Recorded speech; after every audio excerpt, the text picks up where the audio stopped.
우리 함께 사두신으로 신앙 고백 하시겠습니다.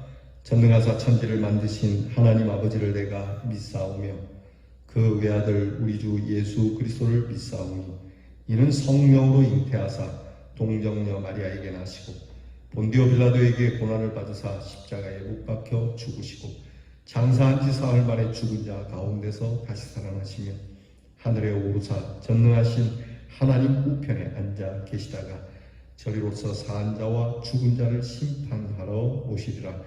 성령을 믿사오며 거룩한 공회와 성도가 서로 교통하는 것과 죄를 사하여 주시는 것과 몸이 다시 사는 것과 영원히 사는 것을 믿사옵나이다. 아멘.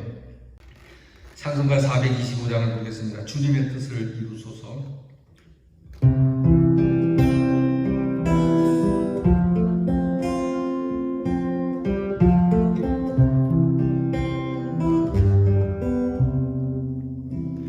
주님의 뜻을 이루소서.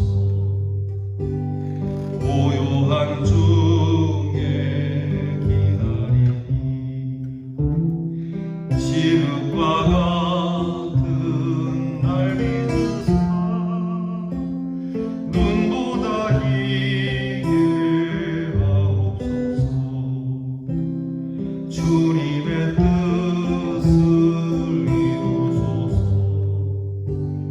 주님 발 앞에 엎으리니 나의 맘속을 살피시사 눈보다 희게 하옵소서. 주님의 뜻을 이루소서. 그러므로 피곤할 때 권능의 손을 내게 펴사 강건케 하여 주옵소서.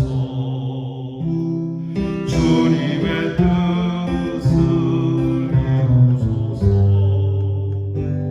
온전히 나를 주장하사 주님과 함께 동거함을 만민이 알게 하옵소서.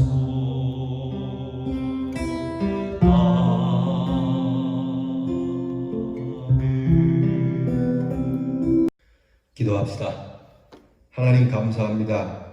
이렇게 또 저희들이 목요일을 맞게 되었습니다.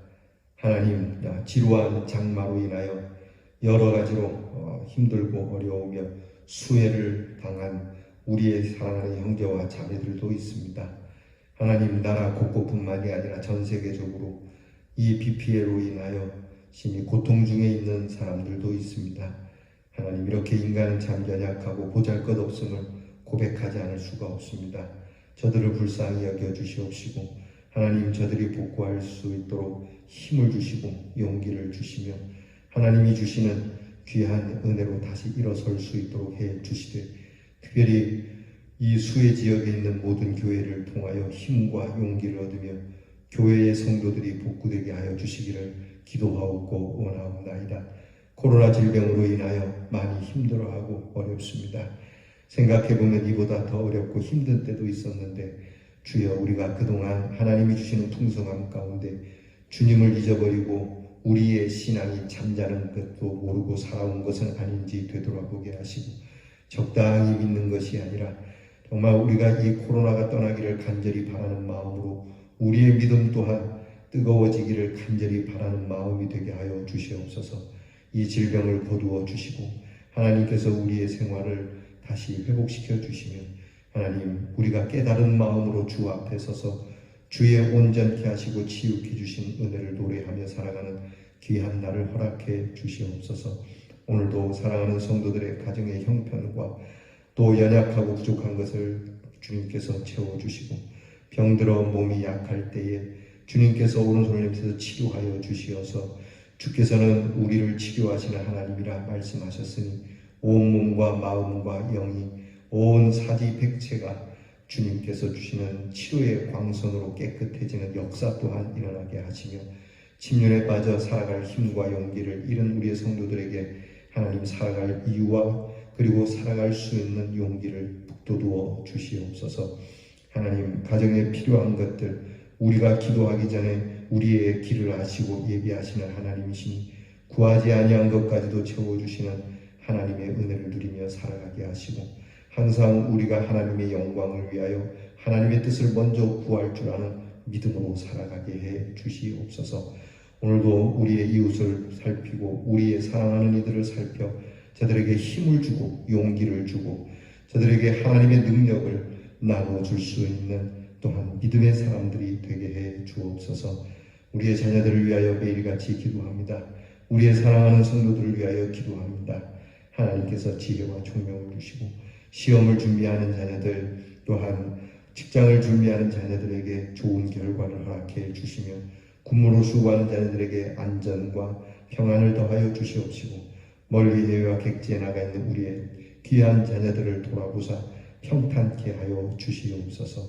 예수님 이름으로 기도하오나이다. 아멘. 오늘 우리가 함께 묵상할 말씀은 학개서 2장 10절로 19절 말씀입니다. 학개서 2장 10절부터 19절 말씀을 보겠습니다. 저와 함께 같이 계신 곳에서 봉독하겠습니다. 다리오 왕 제2년 9째 달 24일에 여호와의 말씀이 선지자 학개에게 임하니라. 이르시되 만군의 여호와가 말하노니 너는 제사장에게 율법에 대하여 물어 이르기를 사람이 옷자락에 거룩한 고기를 쌓는데 그 옷자락이 만일 떡에나 국에나 포도주에나 기름에나 다른 음식물에 닿았으면 그것이 선물이 되겠느냐 하라. 학개가 물음에 제사장들이 대답하여 이르되 아니니라 하는지라. 학개가 이르되 시체를 만져서 부정하여진 자가 만일 그것들 가운데 하나를 만지면 그것이 부정하겠느냐 하니 제사장들이 대답하여 이르되 부정하리라 하더라. 이에 학개가 대답하여 이르되 여호와의 말씀에 내 앞에서 이 백성이 그러하고 이 나라가 그러하고 그들의 손의 모든 일도 그러하고 그들이 거기에서 드리는 것도 부정하니라. 이제 원하건대 너희는 오늘부터 이전 곧 여호와의 전에 돌이 돌 위에 놓이지 아니하였던 때를 기억하라. 그때에는 20고루 곡식 더미에 이른즉 10고루뿐이었고 포도주 틀에 50고루를 기르러 이른즉 20고루뿐이었느니라. 만군의 여호와가 말하노라. 내가 너희 손으로 지은 모든 일에 곡식을 마르게 하는 재앙과 깐부기 재앙과 우박으로 쳤으나 너희가 내게로 돌이키지 아니하였느니라. 너희는 오늘 이전을 기억하라. 9째 달 24일 곧 여호와의 성전 지대를 쌓던 날부터 기억하여 보라. 곡식 종자가 아직도 창고에 있느냐? 포도나무, 무화과나무, 석류나무, 감람나무의 열매가 맺지 못하였느니라. 그러나 오늘부터는 내가 너희에게 복을 주리라. 아멘. 자, 오늘 우리가 함께 나눌 묵상의 주제는 깊은 생각과 깊은 깨달음입니다. 그냥 얕게 생각하고 얕은 깨달음 가운데 머무는 자가 아니라 깊은 생각, 깊은 깨달음, 곧 예수 그리스도의 은혜 안으로 들어가는 그러한 저와 여러분이 될 수 있기를 바랍니다. 오늘 말씀을 보면 성전 재건 공사를 시작한 지 3개월, 석 달이 지난 때입니다. 학개는 제사장에게 부정한 것에 대한 질문을 하나님께서 하라 그래서 이 질문을 합니다. 성전 재건이 시작되고 3개월이 지나서 갑자기 이 말씀을 주시는 것은 여호와의 말씀이 내 백성이 부정하고 나라가 부정하고 드리는 것도 합당치 않다는 것이죠. 이것은 그 당시 성전 건축에 참여하려는 사마리아 사람들과의 갈등에서 빚어진 일로 인해 하나님의 전을 건축하기에 앞서서 건축하는 자들의 거룩성을 지적하는 말씀입니다.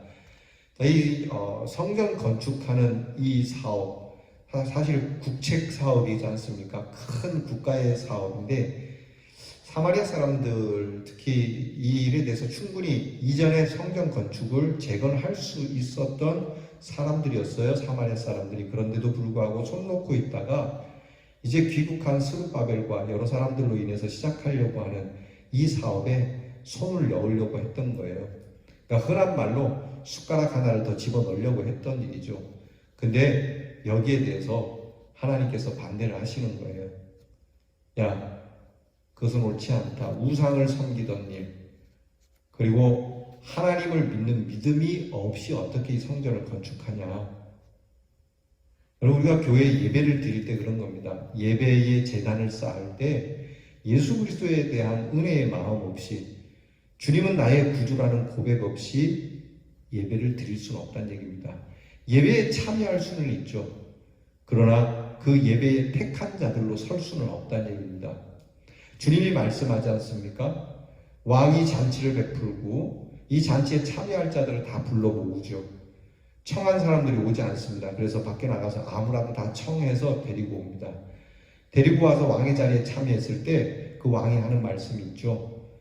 자, 당신에게는 왜 이 잔치에 맞는, 혼인잔치에 맞는 의복이 없냐 그럴 때 그가 입은 있으되 말을 못한다고 유구무원일 때 왕이 한 말이죠.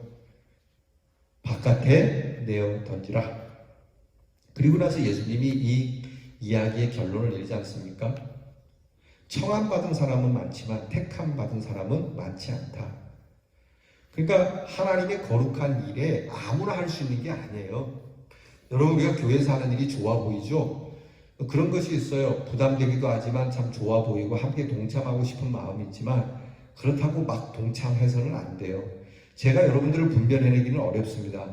그러나 여러분들이 이 일에 동참할 때는 이 일에 대해서 하나님께 감사하는 마음으로, 정말 거룩한 마음으로 시작해야지 세속적인 마음을 가지고 된다 안 된다 맞다 안 맞다 나도 이렇게 해서 대충 뭐 좋은 일 하나 해보고 이건 안 된다는 거예요. 늘 하나님 앞에 감사한 마음으로 우리가 갖는 신앙의 고백을 가지고 이 하나님의 일들을 행해 나가야 하는 것이죠. 그래서 그것을 지금 이야기하고 있는 겁니다. 그러니까 성전을 재건하고자 하는 백성들 사이에서도 타락과 부패가 있다는 거예요. 항상 큰 공사에는 이 부패가 있습니다. 흔한 말로 띄어먹는 게 있죠. 리베이트가 있고요. 또 뒤로 이렇게 빼먹고 또 받아먹는 돈도 있고요. 그러니까 이런 마음 갖고는 안 된다는 것이죠. 광야에서 이스라엘 백성들이 모세와 함께 성막을 지을 때처럼 정말 하나님의 은혜에 감사한 마음으로 이 성전을 지어가야 한다고 하는 것이죠. 자, 이것은 하나님의 일을 하나님이 원하시는 대로 해야 하는 신앙의 가장 기본적인 의무를 깨우쳐 주는 거예요. 모세가 그 하나님의 성막을 만들 때 시내산에서 하나님이 이렇게 만들어라 설계도를 하나님이 주셨잖아요. 그러니까 거기에는 건축자들이 볼 때 이건 맞다 안 맞다 뭐 이건 옳다 안 옳다 그게 중요하지 않아요. 하나님이 명하시는, 하나님이 원하시는 대로, 특별히 성전이지 않습니까? 성막이지 않습니까? 하나님 앞에 예배를 드리는 거니까 누구를 위해서? 하나님을 위해서 드려야 하는 거예요. 오늘 우리가 예배가 그렇습니다. 오늘 이 예배를 우리가 주님께 예배를 드립니다잖아요. 예배 보는 게 아니잖아요. 예배 구경하러 온 게 아니잖아요. 예배를 드립니다. 그러면 하나님의 뜻대로 예배를 드려야 돼요. 하나님이 원하시는 대로 드려야지 나의 만족감을 가지고 내 포만감을 위해서 예배 드려서는 안 돼요. 그러니까 하나님이 원하시는 게 아니고 내가 원하는 예배는 안 되는 거예요. 그래서 여러분이 마음에 들지 않아도 하나님을 기쁘시게 해 드려야 하기에 하나님이 원하시는 예배를 드려야 하는 거죠. 이게 신앙의 가장 기본입니다. 그렇게 하나님이 원하시는 자세, 하나님이 원하시는 예배, 그렇게 나아갈 때 하나님이 우리의 영을 위하여 귀한 말씀을 주시고 그 말씀으로 우리를 인도해 주시는 거거든요. 우리는 우리가 원하는 대로 충족되어야 직성이 풀릴 때가 많습니다. 그것은 사람 중심이 되는 거고 하나님 중심이 되지 않습니다. 우리의 헌신 속에는 믿음으로 인한 경건의 능력이 있어야 되는데 그것은 바로 삶의 정결함이죠. 그래서 삶의 예배라는 겁니다. 살기는 정말 개떡같이 살아놓고 예배당에 와갖고 거룩하게 예배 드리는 척 옳지 않다는 거죠. 그래서 제가 늘 주일마다 예배를 드릴 때 먼저 참여의 기도를 예배 앞부분에 하는 이유가 거기에 있습니다. 먼저 참여할 것 하고 하나님 앞에 회개할 것 하고 하나님 잘못했습니다 하고 거짓을 내려놓고 우리의 껍데기를 벗어놓고 더러운 몸 이대로 예배 자리에 내놔야 하는 것이죠. 우리의 삶이 깨끗하지 못했는데 마치 깨끗한 것처럼 참여하지도 않고 그리고 하나님 앞에 엎드린 것은 옳지 않습니다. 그래서 학계는요, 거룩한 성물이 되겠느냐, 또 그것이 부정하지 않겠느냐라고 그렇게 물으면서 백성들을 깨우치는 거예요. 특별히 거룩함과 깨끗함은 우상 숭배와 밀접한 관련이 되는 단어고요. 여기에 관련이 된다면 하나님의 일에서 동참을 시킬 것인지 제외를 해야 될 것인지를 반드시 분명하게 하고 가라는 말씀입니다. 학계는 이런 하나님의 말씀을 전하면서 성전 재건을 계속하라고 또 격려를 하죠. 자, 그러니까 살펴보고 그만하고 출연해서 해라 이런 얘기가 아닙니다. 너희가 이걸 알고 해야 된다라고 하면서 역시 성전 재건을 계속하라고 말하고 있습니다. 그것은 성전 재건을 시작하면서부터 이전의 황폐로부터 축복의 삶이 시작되었고 그 축복이 보장되었다라고 하는 거죠. 가만히 보면 사실 하나님의 일을 먼저 서둘러 하지 않으면요, 특별히 하나님께 부름을 받은 자, 하나님께로부터 소명을 받은 자, 하나님께 특별한 체험을 가진 자, 하나님의 교회의 중직을 맡은 자, 적어도 교회의 중직을 맡은 분들은 하나님께서 주시는 체험이 있잖아요. 내가 하나님의 은혜를 체험했고 특별한 경험이 있어요. 개인적으로 특별한 경험이 있어요. 그래서 결론을 내리기를 하나님 내가 이제 주님을 위해 살겠습니다. 근데 살아가다 보면 주님을 위해 사는 것보다 자기 일에 급급할 때 그때 너희가 무엇을 얻었더냐? 너희가 그렇게 해서 채운 것이 어떻게 되었더냐? 너희 중심으로 살아갔던 일에 대해서 너희의 창고가 어떻게 되었고 너희의 건강이 어떻게 되었고 너희의 지금의 모습이 어떻게 되었더냐. 이 성경이 지금 학계에 그렇게 불어요. 만약에 너희들이 하나님 앞으로 돌아와서 다시 먼저 해야 하는 이 일을 먼저 풀면 마치 축복의 물줄기가 막혔던 것을 뚫는 것과 같아서 이 가로막힌 것을 먼저 뚫어내면 하나님의 축복의 물줄기가 너희에게 강같이 임하는 역사가 있겠다는 거예요.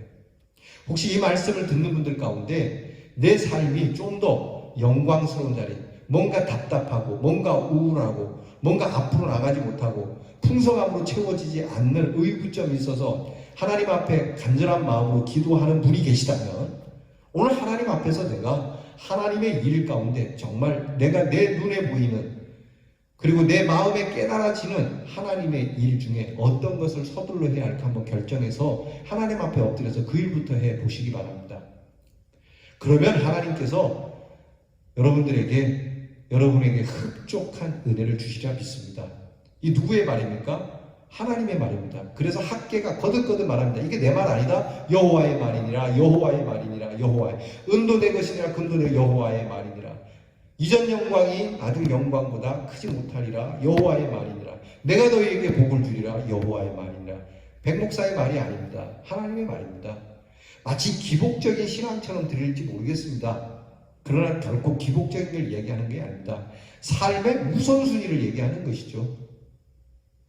여러분, 우리가 수학을 아이들이 풀 때에 수학의 문제를 외우는 문제가 아니라면 처음 보는 문제라면 기본적으로 어디에서 처음부터 이렇게 풀지 않으면 그 문제를 풀 수 없듯이 말입니다. 이게 삶의 공식이라고 하지 않습니까?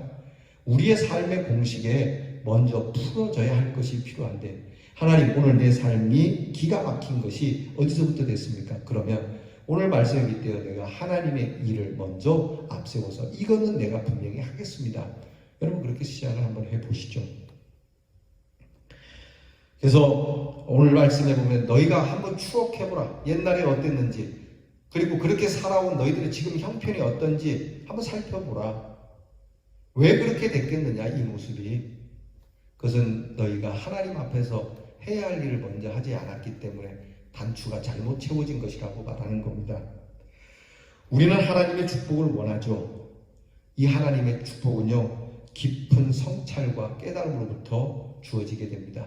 그 깊은 성찰과 깨달음 무엇입니까? 바로 내가 해야 할 것을 하지 않고 달려오지는 않았는가?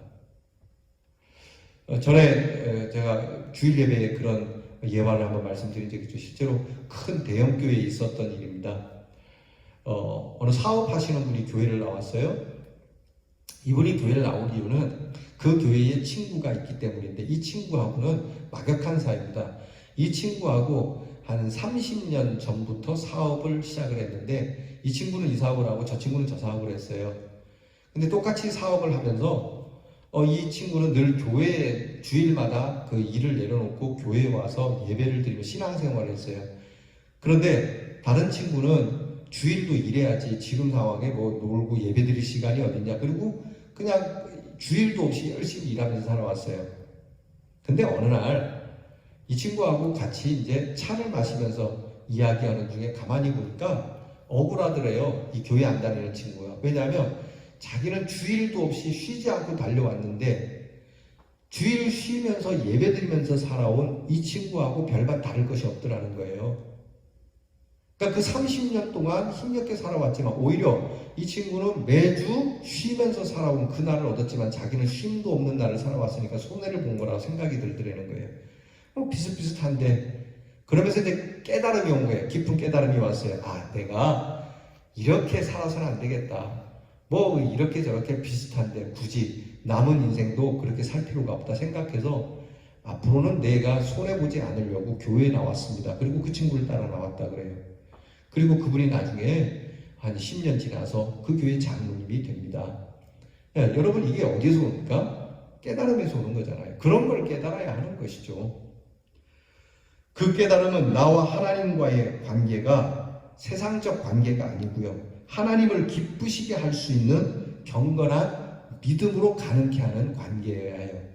그러니까 그 깨달음은 나 혼자 이렇게 생각하고 세상에 빗대어는 깨달음이 아니라, 정말 나는 어떻게 하면 하나님이 기뻐하실까? 지금 내 삶에서 내가 무엇을 하면 하나님이 좋아하실까? 내가 생각하는 좋아하는 게 아닙니다. 내가 그냥 그렇게 생각해서 나에게 유리한 쪽으로 생각하고 하나님이 기뻐할 거야 결론 내리는 것이 아니라, 하나님 말씀에 비추어서, 그리고 주변에 있는 가장 가까이 교회를 보면서 어떻게 하면 내가 하나님을 기쁘시게 할까? 여러분, 그렇게 생각과 깨달음, 이 경건한 믿음으로 하나님과 관계되어지는 그것을 말하는 겁니다. 그렇기 때문에요, 우리는 징계를 받을 때, 고난당할 때 역시 우리의 행위를 살피고 하나님께로 돌아가야 하는 것이며, 우리의 돌이킴 이후 하나님의 은혜가 더해져서 축복으로 풍요하게 삶을 누리게 된다는 것이 이 학계의 말씀입니다. 기도하겠습니다. 하나님, 오늘 살면서 오늘 우리에게 있는 많은 일들을, 그 일들에 대한 우리의 생각과 깨달음은 어디까지입니까? 오늘 말씀을 따라 항상 우리의 생각과 깨달음은 하나님이 어떻게 하시면 기뻐하실까? 내가 어떻게 하면 하나님을 기쁘게 해드릴 수 있을까라고 하는 이 고결한 경건한 믿음을 가지고, 이 고백으로 인하여 우리의 고백이 이행되어지고, 그 이행된 것은 하나님의 축복의 강을 여는 일들 되어서 우리가 하나님의 큰 은혜를 누리는 정말 축복의 사람들이 되게 해 주시옵소서. 예수님 이름으로 기도하옵나이다. 아멘. 주께서 가르치신 것을 다 함께 드리겠습니다. 하늘에 계신 우리 아버지여, 이름이 거룩히 여김을 받으시오며 나라의 마옵시며 뜻이 하늘에서 이루어진 것 같이 땅에서도 이루어지이다.